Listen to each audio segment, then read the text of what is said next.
আজকে তোমাদের সাথে আমি শেয়ার করতে চলে এসেছি একটি লং ভিডিও। এটা রেসিপি আমি যেটা রান্না করেছি তোমাদের সাথে সেটাই শেয়ার করতে চলে এসেছি। আজকে রান্না করেছিলাম ফুলকপি, আলু, বেগুন আর মাছ দিয়ে। হ্যালো এভরিওয়ান, আসসালামু আলাইকুম। আশা করি সম্পূর্ণ ভিডিওটি দেখবে।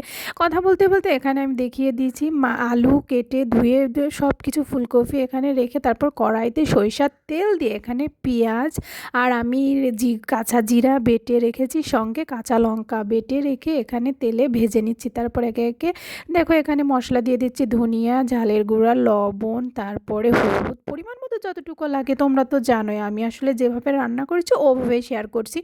আর লাস্টে দিয়ে দিলাম মশলাটা কষানোর জন্য অল্প একটু পানি। এই পানিটা দিয়ে সুন্দরভাবে একটু কষিয়ে নেবার। এদিকে দেখাচ্ছি দেখো ধুয়ে রেখে দিয়েছি, আর এইদিকে মশলাটাও দেখো প্রপারলি এখানে কুক হয়ে গেছে। তো কুক হয়ে গেলে এখানে কড়াইতে দিয়ে আমি এখানেও এইটা রান্না করছিলাম নেড়ে চেড়ে কষানোর জন্য। এখানে ফুলকপিটাও খুব সুন্দরভাবে নেড়ে চেড়ে দিচ্ছিলাম।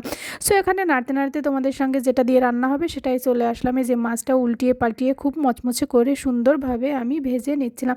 এখানে আমি তরকারিটা ঝোলের আরেকটু ফোঁটা, মানে এটা ঢাকা দেওয়ার আগে আরেকটু পানি দিয়ে খুব সুন্দরভাবে নেড়ে চেড়ে নিচ্ছিলাম, কারণ এটা মশলা যাতে সব ফুলকপির মধ্যে যায় এই কারণে। কারণ ফুলকপির মধ্যে মশলা না গেলে একটু পানসা পানসা লাগে। সো এখানে আমি ঢেকে দিলাম ঢাকনা দিয়ে কয়েক মিনিটের জন্য।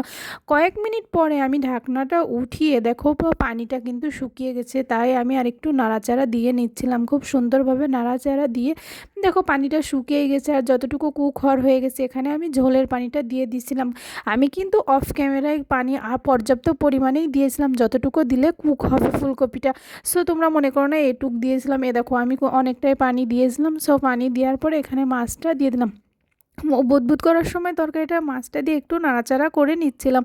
এই যে আমি মাছ দিয়ে একটু নাড়াচাড়া করে নিয়ে খুব সুন্দরভাবে দেখো এর মধ্যে আমি বেটে দিয়েছিলাম, লাস্টে পেঁয়াজ ভাজিটা বেটে দিয়েছিলাম। ওটা স্কিপ হয়ে গেছে, ক্যামেরায় ধরতে আমার মনে নাই, অন করেছিলাম না ক্যামেরা। সো ফাইনালি এই যে আমার মাছ রান্না শেষ, ফুলকপি মাছ। আজকের ভিডিওটা এ পর্যন্তই। আল্লাহ হাফেজ, টাটা।